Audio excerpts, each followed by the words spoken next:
I work the night shift at a local mom-and-pop convenience store at the front of my neighborhood. We sell snacks, drinks, milk, bread, all the normal stuff that people need but aren't willing to make a traditional run to the grocery store for. There was talk about adding a gas pump out front, but that hasn't happened yet. As a result, the night gets a bit slow at times. Of course, we got our usual druggie who strolls in to get his soda or use the restroom, but sometimes I'll sit at the counter for nearly an hour before someone strolls in. It can get a bit boring at times, but I've always got a good book or a YouTube video to keep my mind occupied. I'm supposed to clean the store in the slow periods of my shift, and I do, but that never takes me long. Each night, usually around 1 or 2 a.m., I finish the chore list and find myself surfing the web or plop down enjoying some novel. The night of the encounter was like any other day. It had been slow. The store was quiet. No one had come in for an hour. I was rereading my favorite Stephen King book when I heard a thudding sound coming from the inventory room. I jumped at the noise. I know, not very manly of me, but I hadn't expected it. Besides, I was at a pretty intense part of my book. I looked up at the digital clock sitting on the counter. It read 3:12 a.m. I didn't really think anything of the noise. I just assumed it was something that fell off one of the shelves. Even still, I felt a chill crawl its way down my spine. I remember glancing outside and seeing a sea of thick fog blanketing the landscape. This wasn't too uncommon. There was a lake across the street from the store, and occasionally, fog would drift in. Still, I couldn't recall a time when the fog was quite as thick as this. I remember thinking that something could be standing out there watching me, and I wouldn't even know. But it was more than that. At that moment, I knew there was something out there. It was instinctual, a primal sense developed over years. The hairs on the back of my neck stood up, and goose flesh began to break out all over my arms. I was too frightened to get up from my spot at the cash register. I knew that I ought to investigate the sound in the back room, but I couldn't get my body to respond. I sat there, unable to look away from the glass front door, trying desperately to peer through the thickening fog.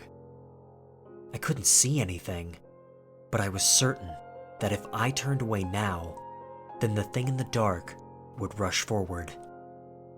The fear was multiplying, growing into a living creature trying to tear its way from my stomach.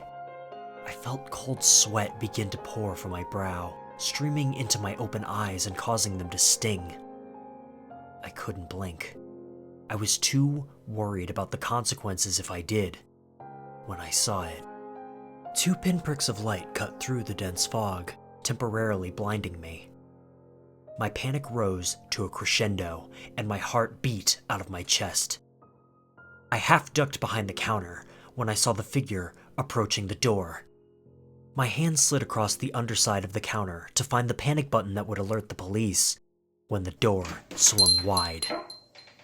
A burly man in a green jacket and black pants came strolling in, an amused look on his face. He looked at me, raised an eyebrow, and said, "Hey, mister. You okay? You look like you've seen a ghost."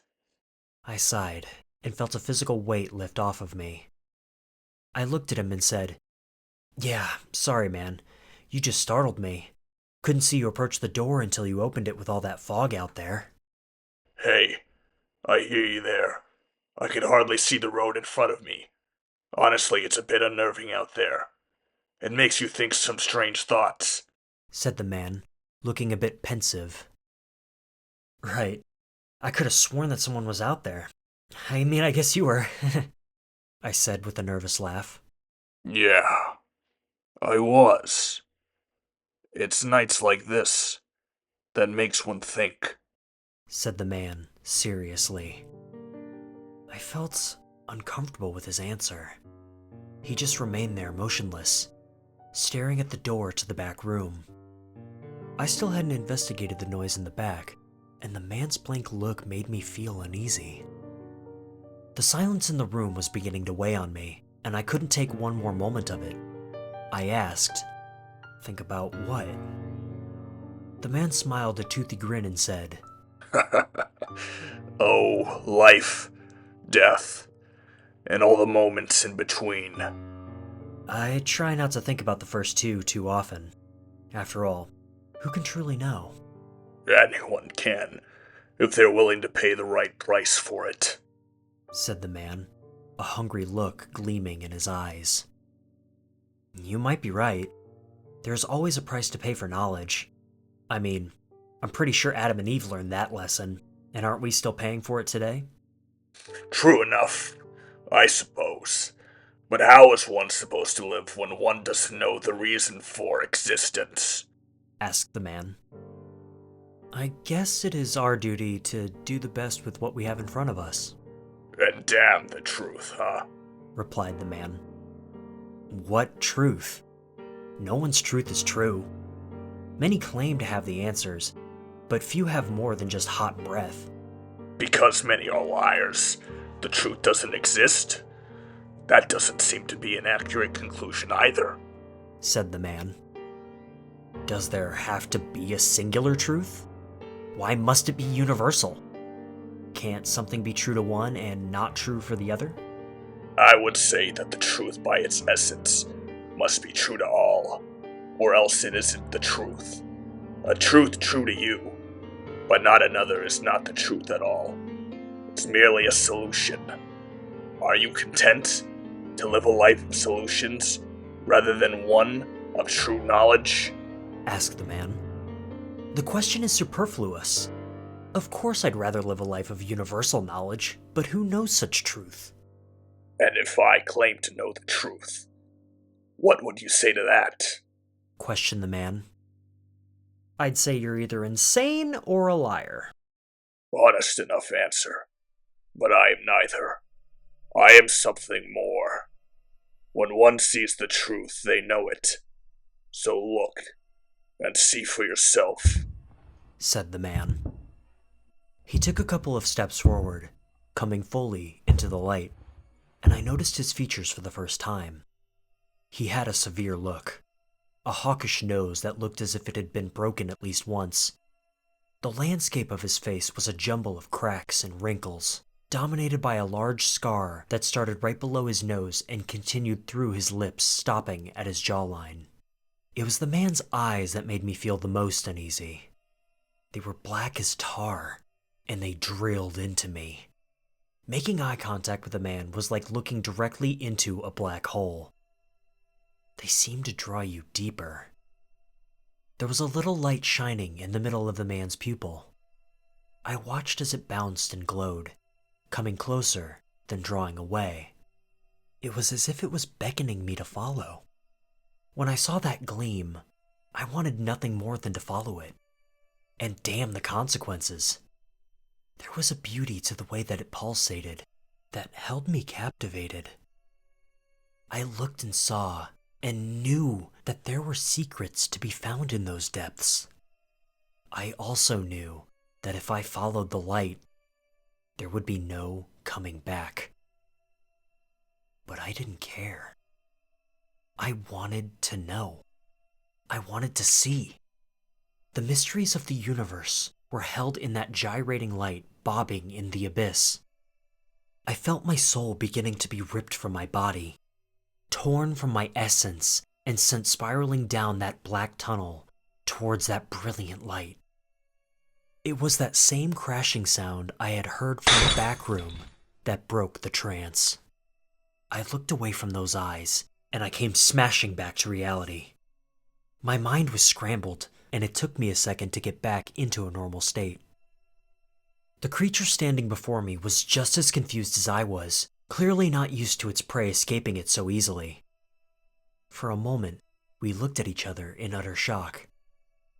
The man smiled at me, showing ragged, pointed teeth. I looked away in disgust, trying to feel for the silent alarm button on the bottom of the counter. My hand brushed the button, and I pressed it with all of my strength. The man remained standing there, absolutely motionless. He could have been a statue for all I knew. He didn't breathe, nor did his heart beat. Those black eyes never blinked. and I didn't dare make eye contact with him. Finally, he looked down at his watch and said, "The time is nearly here." With that, the man turned and strolled directly out of the door he had come. I watched him walk casually into the fog. I couldn't see clearly, so I'm not entirely sure what I saw. But still, the figure almost seemed to melt, as if it was evaporating into the mist. One moment he was there, the next, he wasn't. To this day, I still don't know what I saw that night. I do know this. There are things that walk in the dark that man knows nothing about. It's best to avoid certain watches of the night. I stay at home these days. I work in the safety of the daylight. Once, I tried to watch the security footage. All that can be seen is the front door opening and closing. Then about 5 minutes later, it happens again. No man can be seen, but still something opened that door. You can see my lips moving as if I am talking, but there is no audio, and the conversation can't be heard. And that's the proof. I tried to watch the backroom footage. All that can be seen is a box of sodas busting as it falls from the top shelf. Then a few more minutes pass, and the whole metal rack holding the boxes of soda is knocked over. I don't know what saved my life. I do know this. I am still alive, and I intend on staying that way. I'd like to be able to explain to you what happened that night, but I am just as in the dark as you might be. Stories are supposed to wrap up nice and neat into a perfect little ribbon. But when does life follow those rules? We each live and die on this rock. We love, we hate, we fight, we make peace, and many of us don't even know why we are here. I don't claim to know the answers. All I know is this. I am still breathing, and some answers aren't worth the price.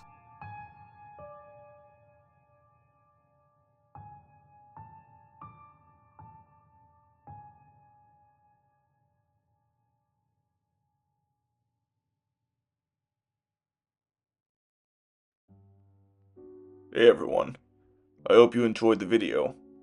This week, I collaborated with a narrator under the name Fayden.